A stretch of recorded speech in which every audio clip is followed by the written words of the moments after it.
Primero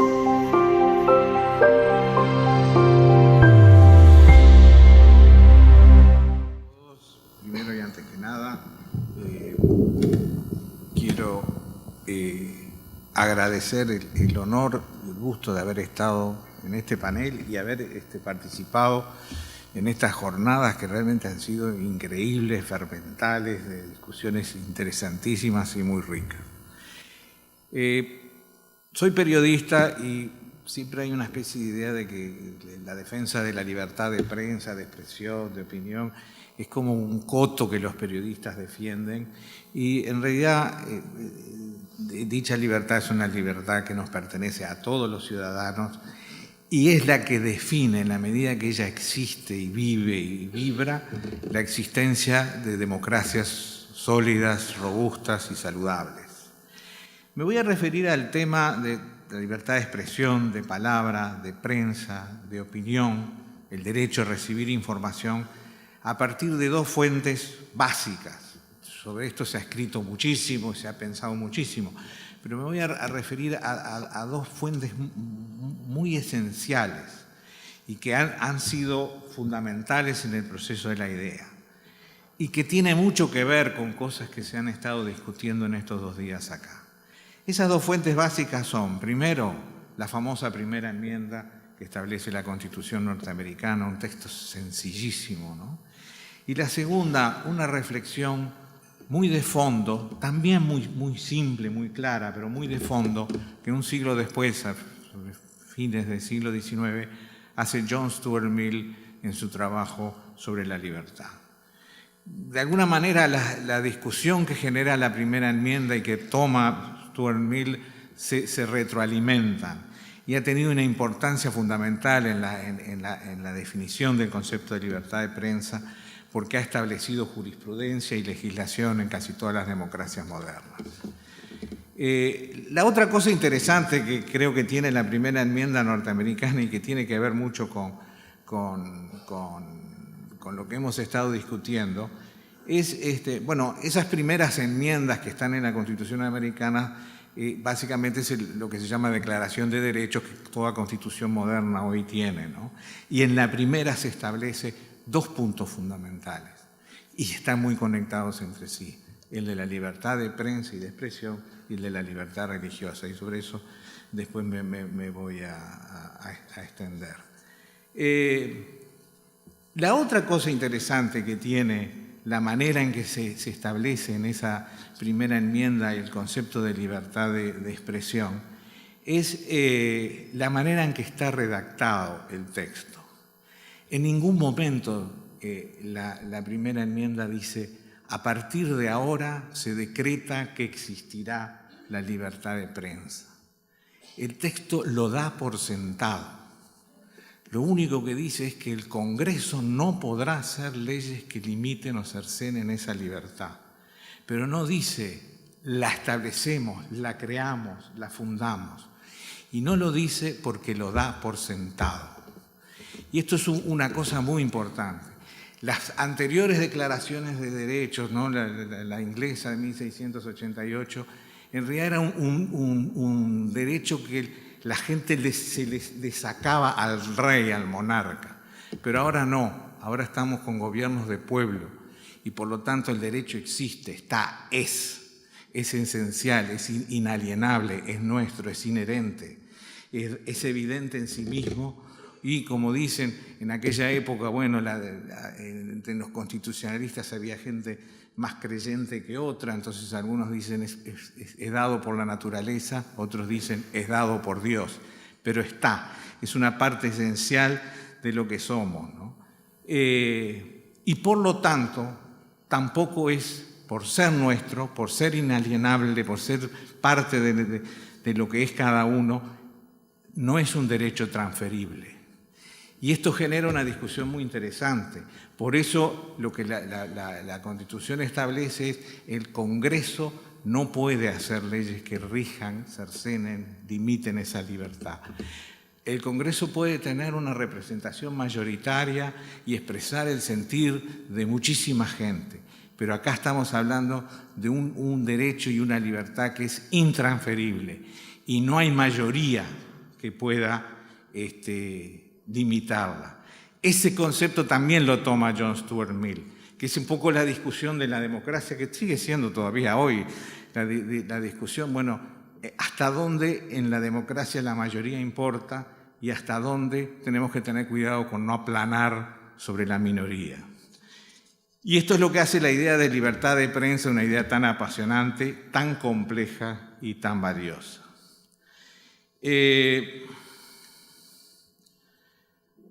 Una elección que determina quién va a ser el gobierno le da a un partido la mayoría necesaria para que gobierne un país, para que lo administre, para que con su mayoría o aliándose con otras pueda administrarlo sin trabas ni estorbos. Pero hay una especie de prerequisito. Hay algo que está antes de eso, que son justamente esas media docena de derechos y libertades básicas sobre las cuales no se puede pasar por encima. Para votar un presupuesto se necesita una mayoría. Para modificar un funcionamiento administrativo se necesita una mayoría. Pero basta que un único y solitario ciudadano diga que uno de sus derechos básicos, entre ellos el de la libertad de expresión, ha sido afectada para que todos digan, epa, acá hay un problema. Y ese problema no se resuelve por votaciones mayoritarias. La voluntad mayoritaria no cuenta. El derecho afectado está por lo menos en tensión y en conflicto y hay que resolverlo por otra vía. Por eso todos los temas que están vinculados a la libertad de expresión y a la libertad de prensa, que generan conflictos, por cierto, cuando surgen estas tensiones, no se dirimen en los espacios institucionales de la política circunstancial o coyuntural, como puede ser el Ejecutivo o el Legislativo, sino que van a juicio, van a la parte judicial. Que es ese tercer poder que de alguna manera ha sido definido como el menos democrático de los poderes, en el sentido democrático de mayoritarista, ¿no? Es decir, los mecanismos de designación de poder judicial en todas las democracias modernas son distintos al simple ir y votar. Uno de los problemas contemporáneos que se están planteando en nuestras sociedades modernas, en nuestras democracias, a raíz de la libertad de expresión, una libertad que bueno, la gente la tiene y la usa, y que en momentos conflictivos, y estos son momentos en un mundo muy especiales, es el surgimiento de lo que se ha llamado el lenguaje del odio, ¿no? Los norteamericanos dicen el hate speech. Y en muchas democracias muy sofisticadas empiezan a aparecer normas para controlar o cuidar ese tipo de lenguaje. Y hay que tener mucho cuidado con eso.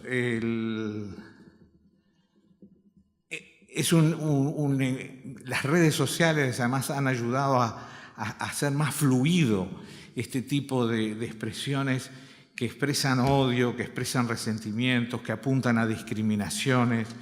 Se emiten opiniones, juicios y hasta información destinada a generar odios fuertes, discriminaciones duras. El racismo es un caso muy concreto, de posiciones antirreligiosas son otro caso muy concreto, la xenofobia, la homofobia, ¿no? Es decir, hay toda una serie de temas donde empiezan a aparecer opiniones que asustan. Y bueno, algunos países han estado con mucha legitimidad y con maneras fáciles de entender de que sí, que algo hay que hacer, han estado regulando sobre ello.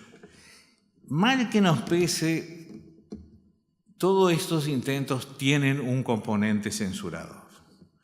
Hay gente, lamentablemente, que tiene opiniones horribles respecto a ciertas realidades, opiniones horribles que generan tensiones, que envenenan la convivencia, pero ¿quién tiene la autoridad para sostener que tales cosas se pueden decir y tales cosas no se pueden decir? Hago un paréntesis acá, ¿no? Pero John Stuart Mill siempre decía, bueno, no es lo mismo la libertad de hacer que la libertad de decir. Y para usar un ejemplo muy grueso, no es lo mismo si yo me levanto de mañana, tomo desayuno con mi familia y le digo, estoy harto de mi vecino, cualquier día voy hasta la casa y le doy un piñazo, que ir a la casa y darle un piñazo, ¿no? Entonces hay una diferencia entre opinar y opinar cosas horribles que hacer y hacer cosas horribles. Por lo tanto, si bien es cierto que en el mundo actual se vive un momento muy convulsionado, hay que tener mucho cuidado con estas normas. Y asimismo hay que tener una prevención. A veces acallar a través de normas y regulaciones este tipo de lenguaje no elimina su existencia. Y por lo tanto, en forma soterrada, y Mill eso lo tenía muy en cuenta, se sigue alimentando opiniones calladas, silenciosas, y de golpe estallan, y la sociedad dice, ¿y cómo? Nosotros no sabíamos que había tanta gente pensando de esta manera. Entonces, a veces ese tipo de normas esconden realidades que hay que saberlas. Son duras, son fuertes, pero hay que saberlas. Y para terminar, quería volver un poco a esa idea de la primera enmienda como libertad religiosa y libertad de opinión y de expresión.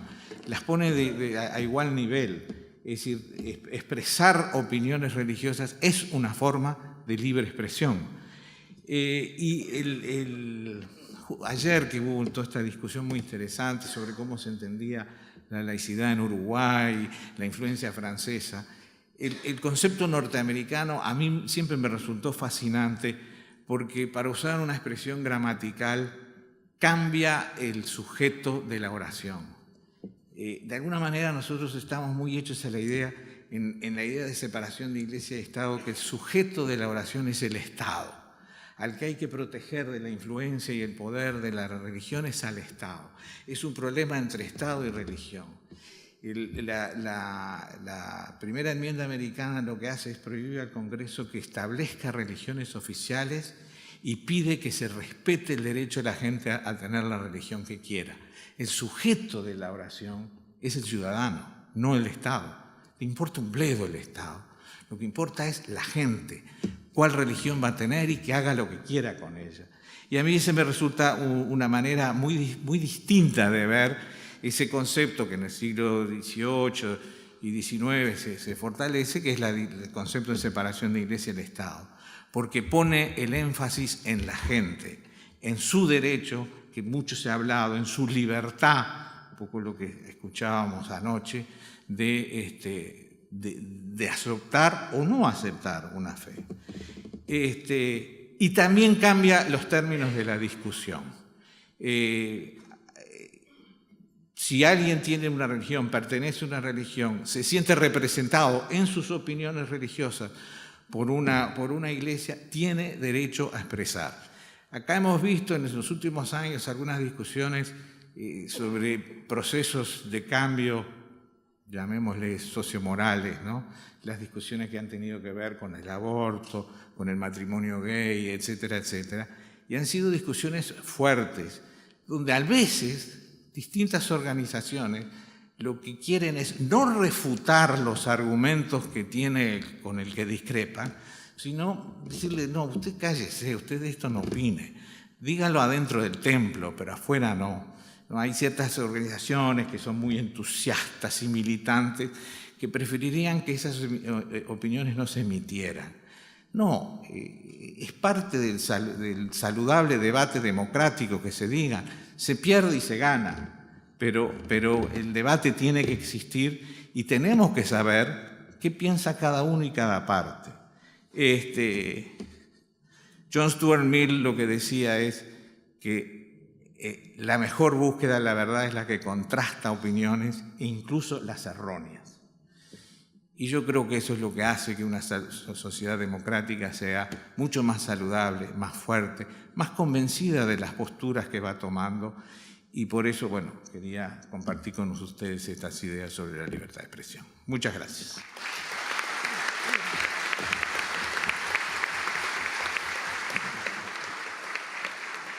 Gracias, Tomás. Ana.